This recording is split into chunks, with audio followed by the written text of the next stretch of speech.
Today I'm testing the Vetroo cooler that they sent me a few weeks ago. Can't with thermal paste because I can't find mine right now. Stupid cords at the bottom. A plus. Ooh, I can't see nothing in my glasses. Remove. This has got to be the world's toughest sticker. There. I've never done this before. I'm sorry. And so far I've loved it. It's keeping everything pretty cool. But I'm going to show all you guys how it performs. Alright, so here's the idle temperature right now. Looks like a low of 42 degrees, but it does get cooler. It gets down to like 58 degrees. Only reason it's that high right now is because I'm recording it. Okay, so try Minecraft real quick. Probably the least. Actually, that's probably going to be more graphics heavy more than anything because of shaders. But I do have a couple mods, so it might try a little more CPU than it would do for straight vanilla. Sadly, I can't record both the temperature right now and everything else I have right now because of the two monitors. But it's actually doing pretty well. It's okay. I say that and it went up to 80 all of a sudden. It's getting around 63. It's going between 60 and 63, and then it jumps to 80 for some reason every once in a while.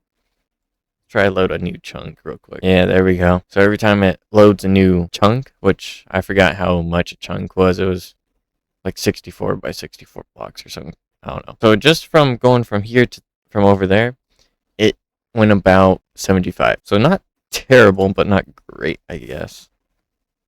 I guess it's a pretty normal thing for the temp to go up when it loads a new chunk. War Thunder, that one is going to be a little more. But so far, the lights, or the RGB on the fan are amazing. I love it.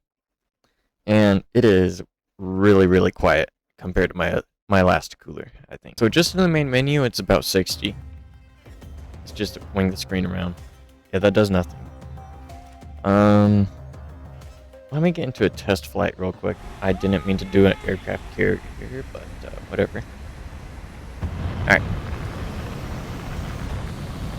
So after that, why is that clock? Yeah, there we go. So it's still around 60, which is super shocking. I guess I have to put gear in. Flaps up ahead. Yeah, it's actually just sitting there at 60. I thought it would be like 65, maybe 70. Here, let me... Yeah, okay. Huh, that's impressive to me.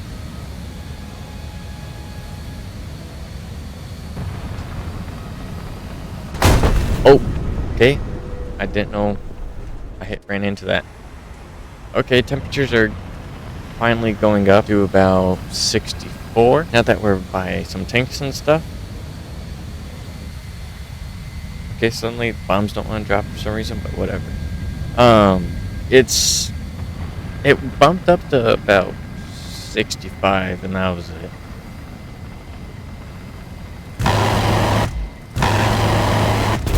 it.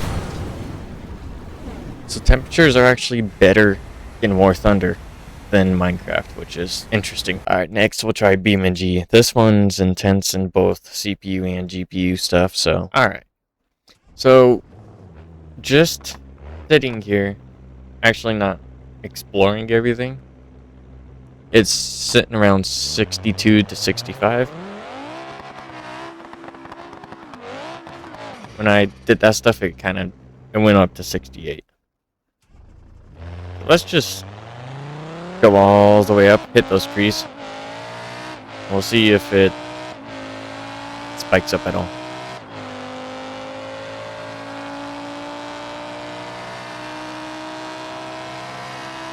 Alright, so it went up to 70.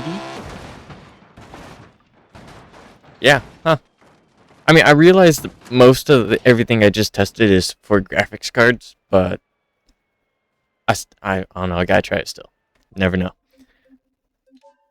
So everything out of all those tests, it only went up to about 65, which is crazy.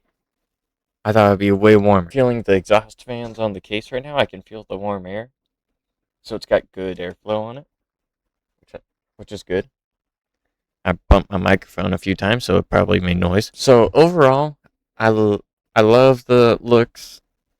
It looks great. Sounds really low. It's not super loud. I mean, yeah, it keeps everything really cool, which is nice. I guess I can put this back over here. I have no idea why it's stuck to the corner like that. Whatever. I don't care. Sitting around. Okay, make your mind up. About 45 to 55 apparently. Creator mode. So it should be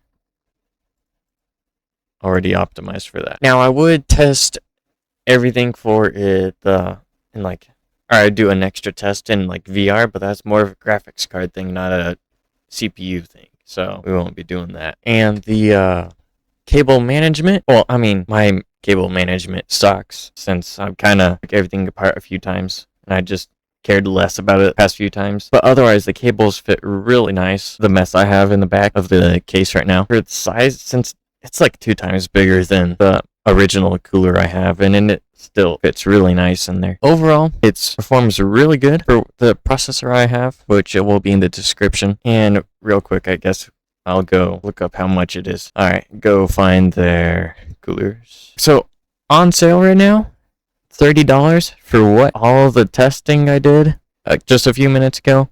It is worth it. And for upcoming tech videos, or if not tech video, I guess it is tech videos, but PC stuff, I might be getting a new case, maybe an AIO. Not trying to throw away. I'm not going to throw away the Vetroo cooler. I love it. I'll keep it for, well, unless they want it back, I guess. But I'm going to keep it for if I ever do like a budget build video or something crazy, which I probably won't because it's going to cost me so much.